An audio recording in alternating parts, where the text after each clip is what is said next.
ప్రభుత్వ నిబంధనలకు విరుద్ధంగా ప్రైవేటు పాఠశాలలో విద్యాబోధన కొనసాగుతుందని ఏఐపీఎస్యు దుబ్బాక డివిజన్ నాయకుడు మనోహర్ అన్నారు.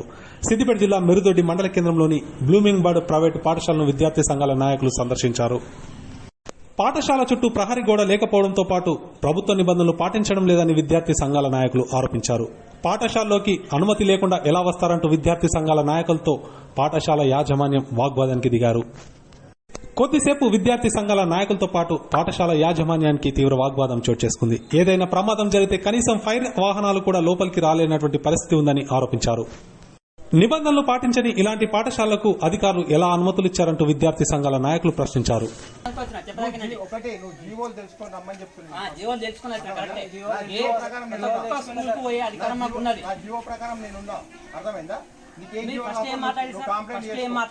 నిబంధనలకి విరుద్ధంగా స్కూల్ నడుపుతున్నారని, ఒక ఫైర్ సేఫ్టీ లేదు, ఇక్కడ కాంపౌండ్ వాల్ లేదు, ఇక్కడ ఒక కాంపౌండ్ వాల్ లేదు, పందులు జరుగుతున్నాయి.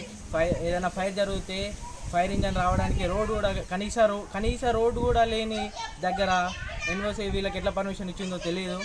అది ప్రభుత్వానికి నిబంధన విరుద్ధంగా ఉంది కాబట్టి దీన్ని మేము తీవ్రంగా ఖండిస్తున్నాం.